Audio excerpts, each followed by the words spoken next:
Estamos muy honrados de contar hoy con un panel maravilloso para hablar sobre cómo encontrar financiamiento. La mayoría de las veces, cuando se habla de buscar financiamiento, las personas trabajan en una de tres áreas: emprendimiento, consultoría o investigación. Por eso, nuestro panel de hoy incluye a una persona de cada una de estas áreas para compartir su experiencia con nosotros. Me gustaría darles la bienvenida y presentarles a todos. Primero tenemos a Marcello Bassani. Marcello es especialista líder en agua y saneamiento en el Banco Interamericano de Desarrollo en México. Su trabajo en el banco incluye Fuente de Innovación, un programa de apoyo a emprendedores en el sector de agua y saneamiento, con un doctorado en economía ambiental. Marcelo ha trabajado en toda América, incluyendo Ecuador, Guyana, Estados Unidos y Uruguay. Segundo, tenemos a Gwyneth Lee. Gwyneth es profesora asistente de salud global en el Instituto de Salud Global de Rutgers en Estados Unidos y profesora asistente de epidemiología en la Escuela de Salud Pública. Su trabajo en Ecuador se centra en agua, saneamiento e higiene y en cómo el acceso poco confiable al agua impacta la salud. También ha estudiado la relación entre enfermedades infecciosas y nutrición, incluyendo el dengue. Marisa Mar, la tercera ponente, es consultora en comunicación y educación en agua con clientes como el Consejo de Cuenca Río Bravo y la Comisión Estatal del Agua de Guanajuato. Es miembro del Consejo Consultivo de Agua y de Aguatec México, además de mentora para jóvenes estudiantes del sector hídrico. Su experiencia incluye 10 años de trabajo en el área de cultura del agua y comunicación en la Conagua. Muchas gracias a todos nuevamente por tomarse el tiempo de estar aquí hoy. Sin más preámbulos, pasaré directamente a nuestras preguntas. Empezando con Marisa, me gustaría hacerte la primera pregunta. ¿Cuál crees que es la mejor manera de encontrar clientes cuando trabajas como consultora? ¿Hay algo en tu experiencia o en tu respuesta que crees que sea especialmente cierto para América Latina? Hola, Shannon. Pues antes que nada, muchísimas gracias a todos los organizadores, al equipo técnico y por supuesto a todos los que nos están acompañando, a todos los interesados. Em, Primero que nada, yo me gustaría decir que yo no veo a los clientes como clientes o como cuentas. Yo los veo como aliados. Em, Me gusta mucho trabajar con organizaciones que sé em, que sus misiones y sus proyectos están alineados con mi propia misión y mis proyectos profesionales, digamos, ¿no? A mí me gusta decir que yo trabajo para el agua, entonces voy buscando con quienes trabajar en ese sentido. Yo creo que en cualquier contexto puedes buscar aliados, pero tú tienes que tener claro qué es lo que ofreces en términos de conocimientos y de habilidades. Para mí es como prepararse todo el tiempo para una entrevista de trabajo, ¿no? Entonces, tenemos que estar como actualizándonos constantemente y pendiente de lo que pueda surgir. Y bueno, para el caso de Latinoamérica, y bueno, aquí sobre todo Marcelo no me dejará mentir, los latinos que estamos en todo tipo de organización, compartimos mucho las convocatorias, ¿no? También, por ejemplo, bueno, por ahí tenemos el LinkedIn en donde muchos de nosotros estamos y creo que el ver tanto las convocatorias como los avances de ciertos proyectos que se van presentando nos permite ver hacia dónde se están moviendo ciertos temas y ahí, digamos, detectar oportunidades.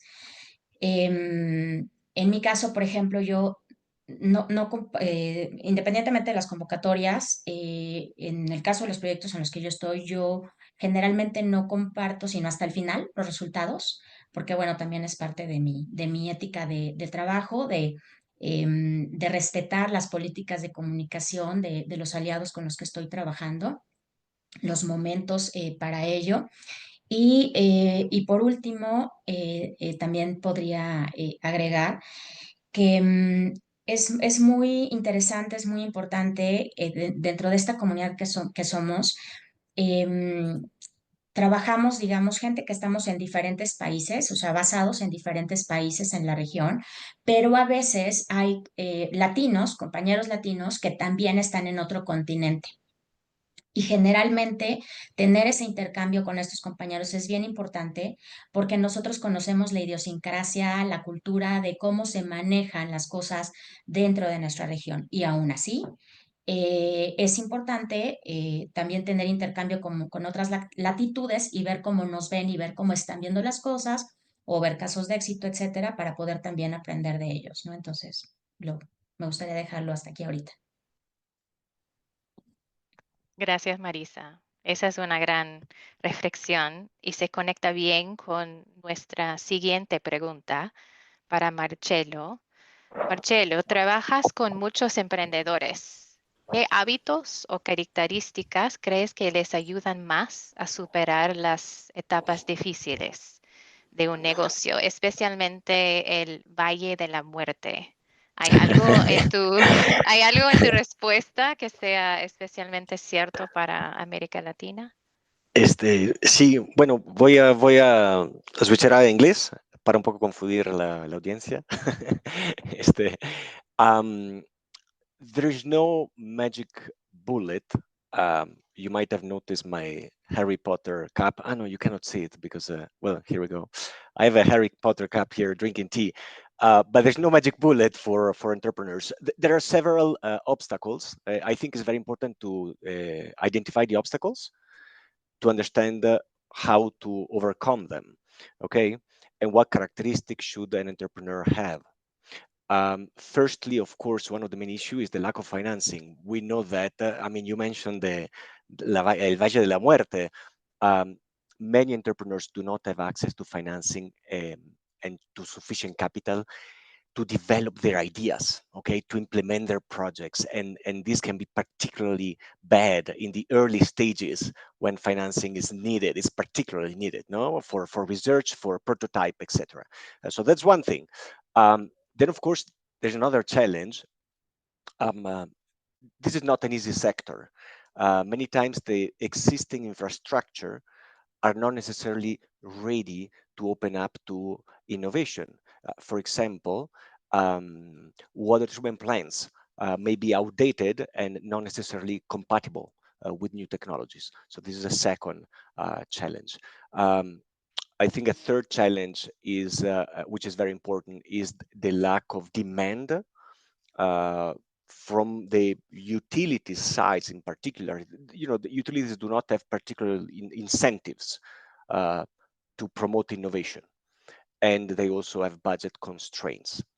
So entrepreneurs must demonstrate not only the technical feasibility of their solutions, but also their profitability and effectiveness in real situations. They need to prove that the business model, el modelo de negocio, funciona, que es un win-win para todos, for the two parties.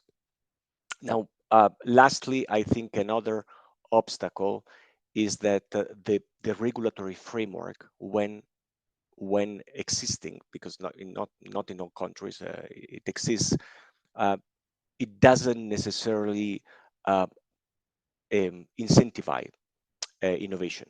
Okay, regulation is very worried about guaranteeing a human right, which is the access to water, to potable water, and not necessarily to experiment. Okay, we're talking about a resource which is life, basically. So it is very crucial for the entrepreneurs to work on effective collaboration with all the actors. Okay, so answering your questions, I see the entrepreneur being persistent, open to learn from successful stories, very eager on knocking doors, and very eager to accept setbacks, like it happened with during COVID, and relaunch their ideas. Okay, do not give up. That's my main message. Gracias, Marcelo. El financiamiento es especialmente difícil en este momento debido al clima político, digamos, en muchas partes, por lo que encontrar formas innovadoras es más importante que nunca y ojalá podamos hablar un poco más sobre eso más adelante. Pero ahora su, la perspectiva de Marcelo nos lleva bien a una pregunta importante para Gwyneth. Gwyneth, sabemos que muchos investigadores dedican gran parte de su tiempo a buscar financiamiento. ¿Qué consejo les darías? ¿Hay algo en tu experiencia que sea especialmente cierto para América Latina o, en tu caso, por trabajar desde Estados Unidos? Sí, primero, gracias por ofrecerme la oportunidad de estar aquí y conversar con ustedes y conversar también con los participantes, que estoy viendo que hay varios nombres que reconozco por su trabajo importante en serie de investigación. Entonces, voy a responder en inglés para estar más clara.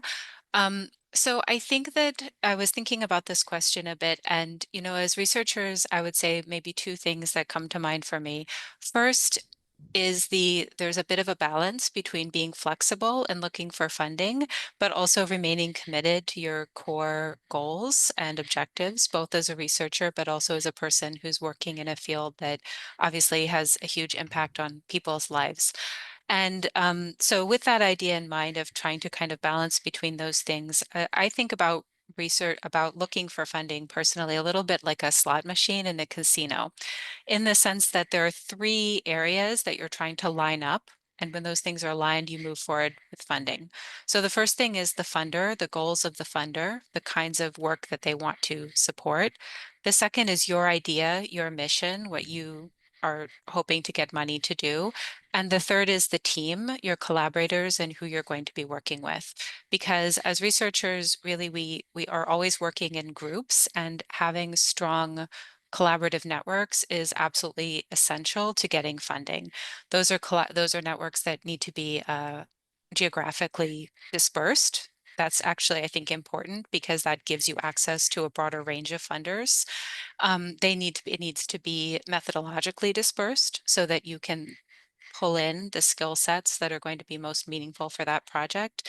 And so, yeah, so I think that that would be my overall thought, is that you're kind of waiting for those things to align. You're working in the background to make sure that when the right opportunity comes along, you can move forward quickly.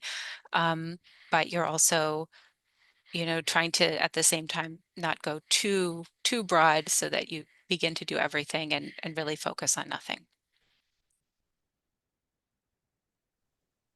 Interesante. Me encanta esta idea de una máquina traga monedas, ¿será? En un casino y las distintas partes que hacen se funcione. Bueno, gracias a todos. Ahora queremos revisar algunas de las preguntas que ustedes, la audiencia, enviaron al registrarse. Hemos seleccionado 3 y queremos que voten por la que más le interesa que se responde. Can someone please launch the second? Thank you.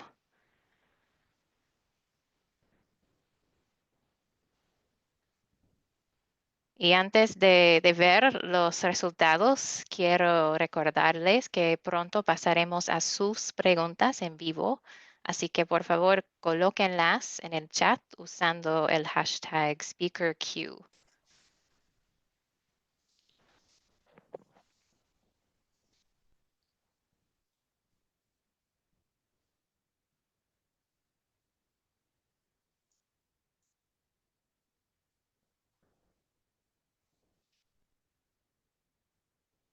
20 segundos más, 20 seconds more.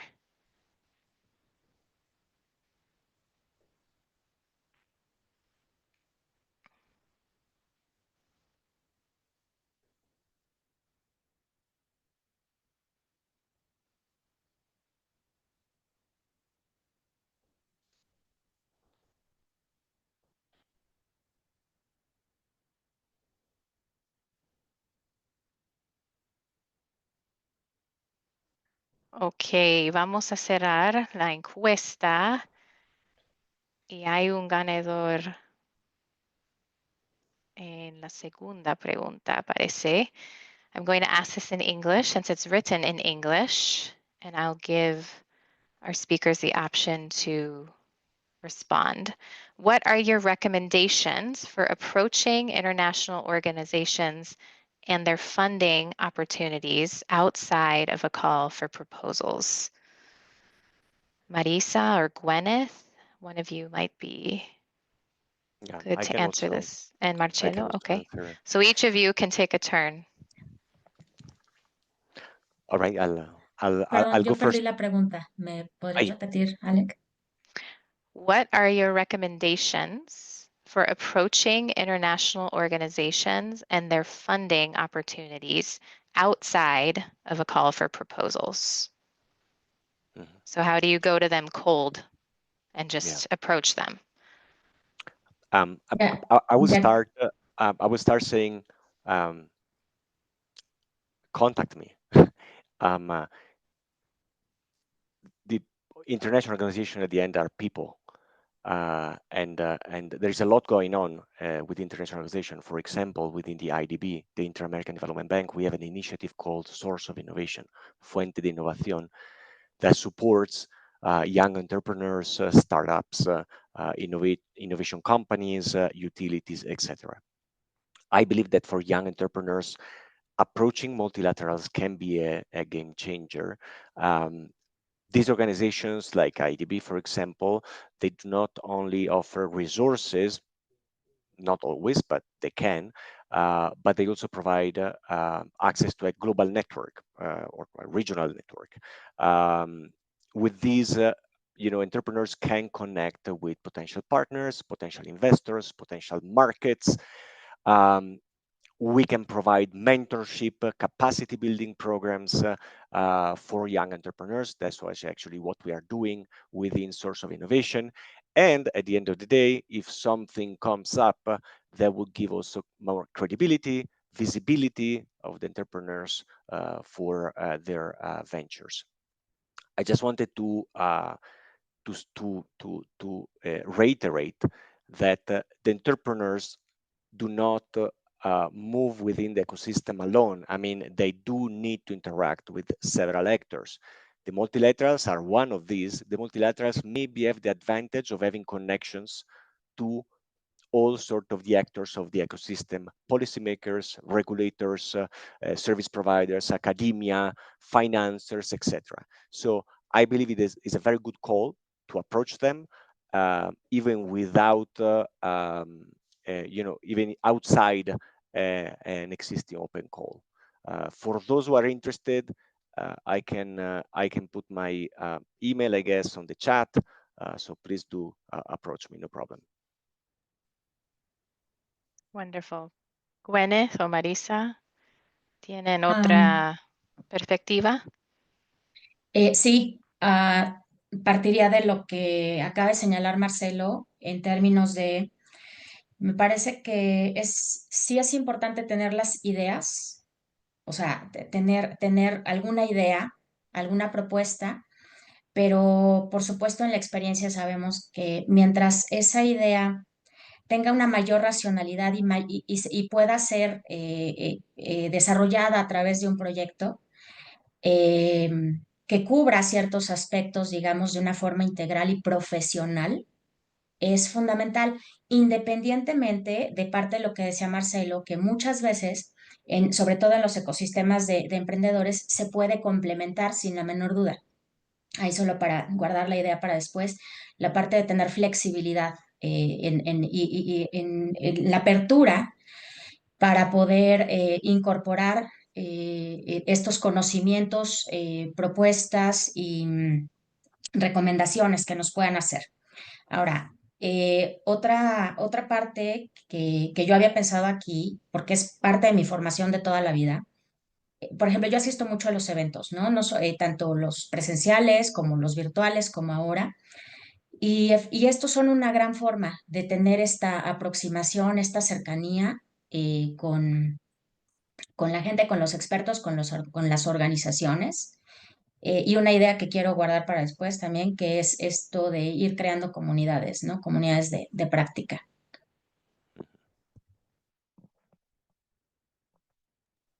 Yeah, I think maybe what I would like to add to what both previous panelists have already mentioned, but I think is very kind of practical maybe, or is uh, do your research, like especially if you're cold calling funders and they're not currently offering an opportunity. And it sounds really obvious, and I think it is, but you really want to check what have they funded in the past? Who did they fund? Can you reach out to those people and ask about that experience? And then when you're reaching out to the funder, maybe kind of similarly thinking about pitching something at the right level of detail. So you're not immediately going to get shut down because what you're suggesting is not exactly specifically within their scope, but something that gives a little bit of room for discussion. And then in addition to, if they've done webinars in the past, watch the webinars, try to figure out who is that kind of thing so that you really know well what they're doing. And then finally, don't treat that interaction as a one-off thing. Like maybe this particular opportunity or this particular project doesn't get funded, but you're walking away, and as the previous speaker said, you're starting to build a network, right? So now they know you, they know a little bit about your work, you know them, you have some contact for the next time.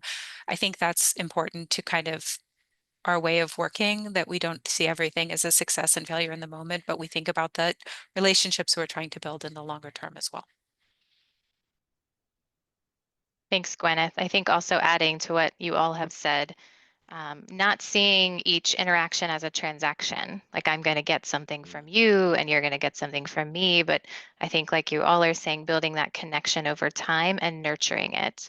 So not only sharing proposals, but maybe also a connection about themes that you share in common or that are interesting to each of you. So treat it as a human connection first and foremost. Marisa, hay otra pregunta que me parece espectacular para ti y voy a decírtelo en español. ¿Hay estabilidad en trabajar como consultor o consultora a tiempo completo? ¿Y qué factores se deben considerar, especialmente al comenzar? Bueno, eso depende de la experiencia de cada quien. En mi caso, pues yo trabajé mucho tiempo en la Comisión Nacional del Agua y yo de entrada soy una persona muy disciplinada, ¿no? En términos económicos. Entonces, bueno, eso en principio a mí me ayuda bastante. Por supuesto que hay altas y bajas, ¿no? En este sector, digamos. Pero bueno, la consultoría tiene que ver con tu experiencia laboral, como lo acabo de decir, y con aportar tus habilidades. Como ya había dicho, también no solamente en que seas bueno en algo, sino saber probar que eres bueno en eso, ¿no? Demostrar que eres bueno en eso. Por ejemplo, yo que soy comunicóloga y que trabajo con temas de comunicación, no me atrevería a proponer estrategias de redes sociales si no conociera y si no me sintiera a gusto trabajando con esa parte. Entonces, bueno, yo trato de hacerlo parte como tal de mi trabajo. Eh, a- a- Otra cuestión es que ya también hemos visto que todas las carreras son necesarias y tiene que ver con algo de lo que decía Gwen hace ratito. Las carreras incluso y los saberes tradicionales también. Entonces, la posibilidad también de conjuntar equipos, que era lo que también ella decía, yo coincido totalmente con esa parte y con algo que está increíble, que es que podemos trabajar desde diferentes latitudes y aprovechar también el lugar en donde está basado cada quien, ¿no? Entonces, para este trabajo en particular, poder conformar un equipo de trabajo que sea confiable, que sea multidisciplinario me parece como fundamental.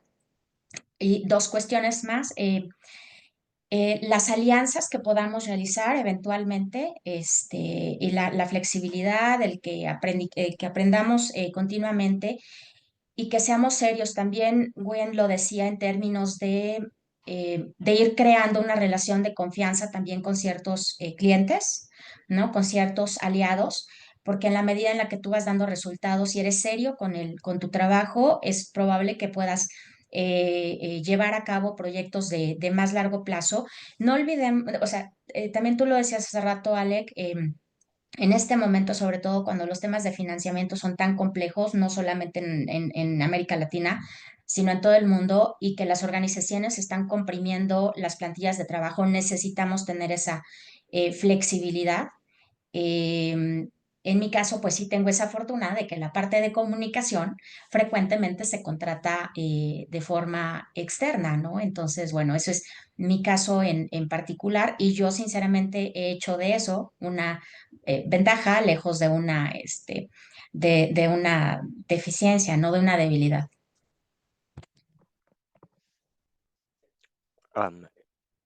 If I may complement what Marisa is saying, which is very, very true. For consultants who are starting their adventure as consultants, invest on quality. I know people who actually had a permanent position in institutions who decided to leave permanent employment to build a solid consulting experience. Why? Because it can give you more flexibility, but it is key to invest on quality. If you provide always quality products, they're going to call you back. If you start maybe gaining a reputation and having a lot of projects, and then quality somehow decreases, that's when people just stop calling you. I don't know if the other panelists have anything to add.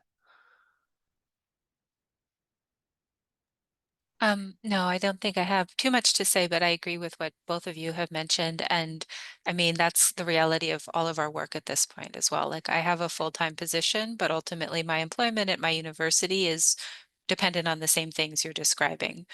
Building relationships so that I can conduct my research and doing the work in a quality way so that people will be willing to continue working with me. So I think that's kind of the reality for all of us, is that we all have to think, both short and long term about what we're doing.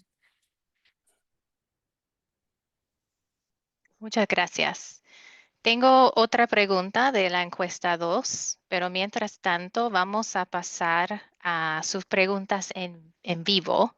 Entonces, a la audiencia les daré 30 segundos para que escriban sus preguntas en el chat. Esto nos ayudará a asegurarnos de que tengamos tiempo para responderlas. Vamos a combinar preguntas de esta sesión con las que enviaron la audiencia en el registro previo. Y mientras tanto, tengo otra pregunta de la encuesta 2 para Gwyneth. Ahí tengo que encontrarlo. Does anyone have the poll results from earlier? They've disappeared off of my screen. Thank you. Gwyneth, what are your suggestions for obtaining funding for research projects? What are the key factors or timing that you need to consider?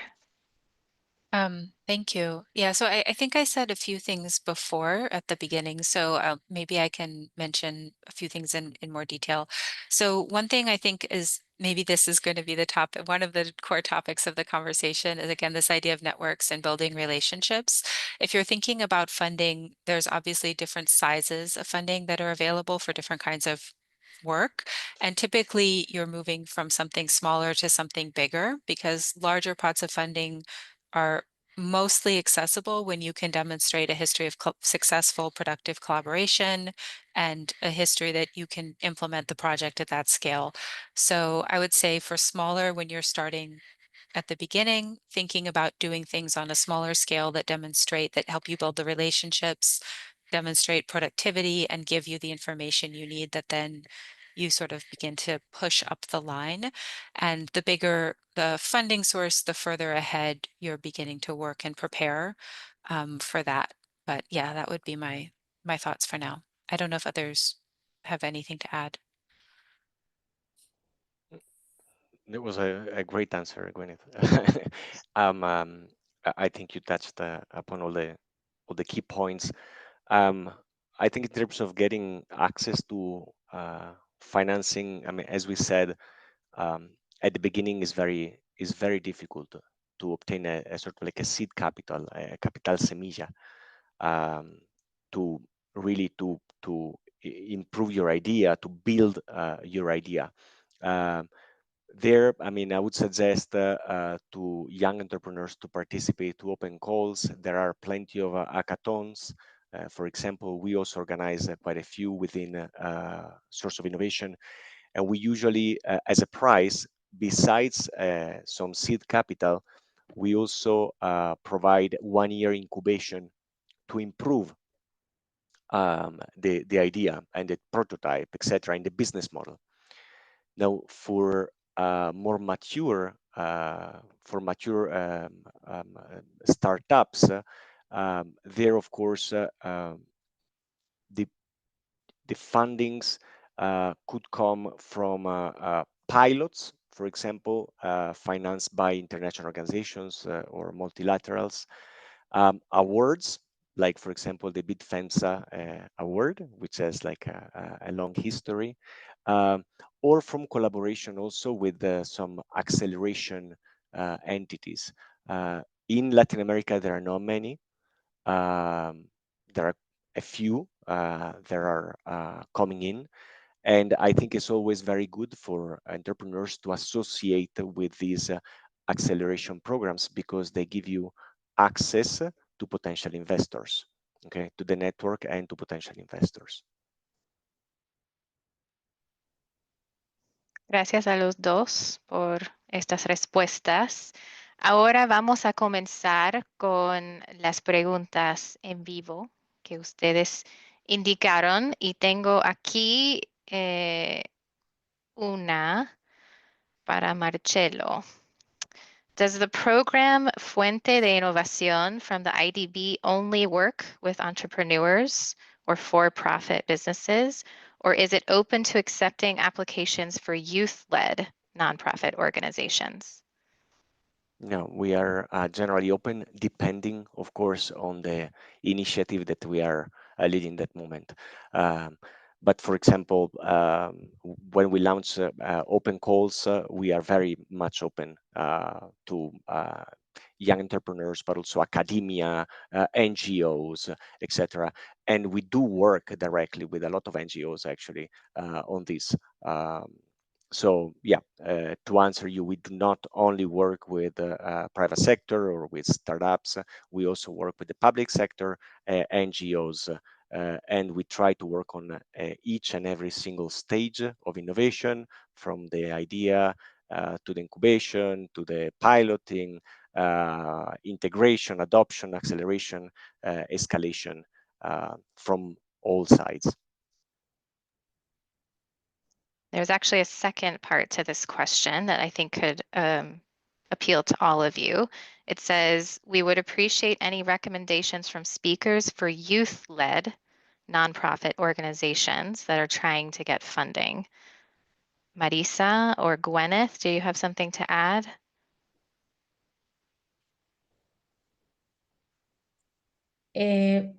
Es parte de lo que veníamos diciendo, de estar pendientes de convocatorias.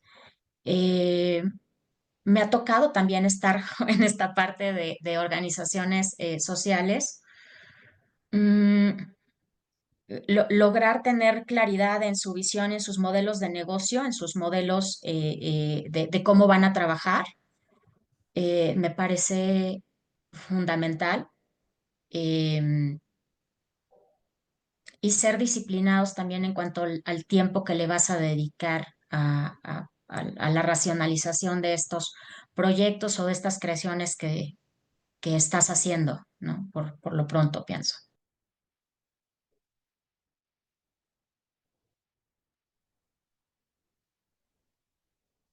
Si no hay algo más, voy avanzando con la segunda en la lista, también para Marcelo. ¿Cómo puedo obtener? Perdón, perdón, pero es que me acordé ahorita justo de algún caso, ¿no? Y no es solamente por la parte de consultoría, y como también lo decía Marcelo hace rato, tienes que estar preparado para crecer. Sobre todo como organización social, tienes que estar preparado para saber que tu emprendimiento puede escalar muy rápido. Sí. Y otra vez regresamos al tema de tener gente adecuada, sumada, y incorporar los aprendizajes, las recomendaciones que te están haciendo para poder compartirlo también con los demás, ¿no? Pero Está bien. Marcelo, I see you're agreeing. Ok, otra pregunta, la segunda para Marcelo. ¿Cómo puedo obtener financiamiento o conseguir un préstamo para mi startup? ¿Qué recursos están disponibles? Okay. La Alianza Fuente de Innovación es coliderada por la ventanilla pública del BID, así como la ventanilla privada y lo que llamamos BID Lab, ¿no? Que es como la parte más de innovación, que se dedica más a innovación empresarial en el BID. Ellos pueden dar, pueden dar préstamos a las startups. ¿Okay? Así que mi sugerencia sería tratar de contactar a BidLab. Lo pueden también hacer a través de mi persona, es decir, pueden enviarme un correo y yo con gusto le pongo en contacto con ellos. Ellos también sé que trabajan con convocatorias. La cosa súper importante trabajando con IDB Lab es demostrar que el modelo de negocio es sostenible. ¿Okay? Esto es clave para poder recibir recursos.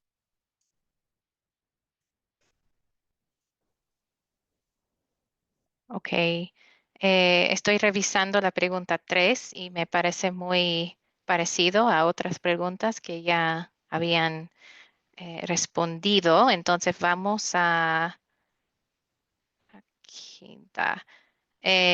¿Cuáles son sus recomendaciones para acercarse a organizaciones internacionales y explorar oportunidades de financiamiento fuera de las convocatorias formales? Y vamos a comenzar con Gwyneth por esta. What are your recommendations for getting close to organizations, international specifically, to talk about or explore financing opportunities outside of formal convocations like conferences or things like that? Mm. I guess maybe this will be a slightly indirect answer, but if I'm trying to think about for myself how that's happened, it's often because I'm working on something. And because I'm working on that project, that then leads to some interaction with the international organization informally that is probably low stakes, but gives us a little bit of an opportunity to get to know each other. And that then gives me um, a better understanding again of really what kind of work that organization is interested in supporting or how I might be able to support the organization. What I wanted to add is also that, as researchers, sometimes there might be a thought that I'm doing a research project and therefore I am leading this research project. But often a big part of my work is also collaborating with organizations where my goal is just to help them collect information that then supports their mission.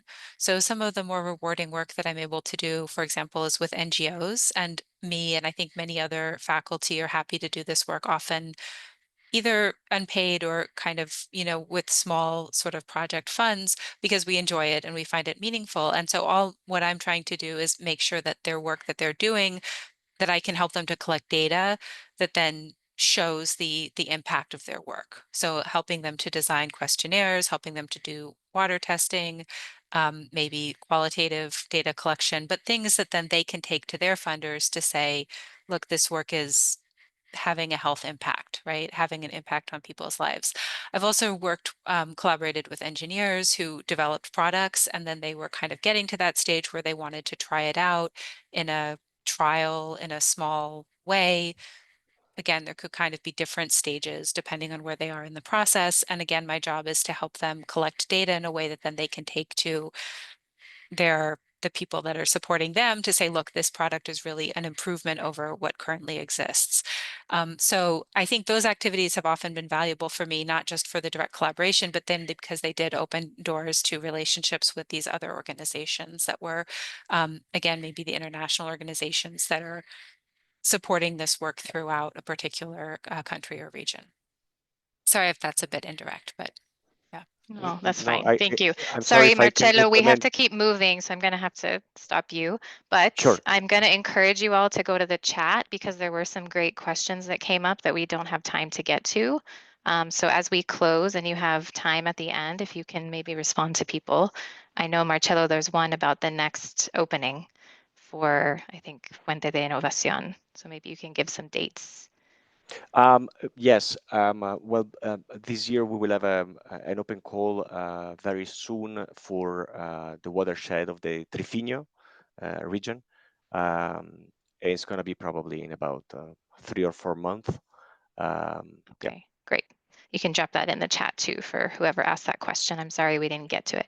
Bueno, ya nos estamos acercando al final de la sesión de hoy. Yo sé que el tiempo ha pasado volando, pero sigan dejando sus preguntas en el chat para que nuestros ponentes puedan responderlas en unos minutos. Hay una última pregunta para cada panelista. Les pedimos que compartan en solo un minuto su consejo final para quienes buscan iniciar su carrera o una carrera en este sector y para aquellos que desean hacer una transición dentro del sector. Voy a comenzar con Marisa. Un minuto, por favor. Okay. En todo momento creo que el agua es un sector muy dinámico. Entonces creo que la actualización, mantenerte actualizado de toda la información que va surgiendo es fundamental. Y otra cosa que a veces no, creo que no apreciamos lo suficiente es como el conocimiento intergeneracional, es aprender de no solamente las experiencias de los que vinieron antes, y Marcelo lo dijo hace rato, de lo que no se logró, o sea, también aprender de lo que no ha salido tan bien. Eso en este momento es importante y siempre tener claro tú qué es lo que traes a la mesa. Y si no lo tienes, o sea, si no lo tienes y necesitas complementar, necesitas traer a alguien que tenga también esas capacidades, esas habilidades y sobre todo esa ética de la que creo que también con Gwen hemos estado remarcando. Gracias. Directamente a Gwyneth. Bueno, so I think now, especially here in the United States, it's kind of a time when a lot of people that were thinking about starting PhD programs in WASH are probably, wondering what their careers are going to look like in the future. I think the reality is that it's as Marisa said, it's a very fast-moving field, and so there's a lot to come, but I really agree with the idea of thinking about what's been done. We're not working in a field we need to understand what's worked and what's not worked. And so I think for researchers, especially, that's really, really important, is to make sure that you're really not just studying your own methodology in a really narrow way, but you're also thinking about the history of your field, you're thinking about the anthropology of your field, looking at what's been done in all of the disciplines that are kind of working parallel along yours. And I feel that is the way for researchers to really be grounded such that they can make contributions going forward as well. Y Marcello, la última palabra. I think Marisa and Gwyneth said it all, really. The only thing for young people trying to get into the sector, you're welcome. There is a lot of knowledge that is retiring now. We do need young people to come in. We need the young people to understand the problems and give proven solutions to this problem. So we are waiting for you. Perfecto, gracias.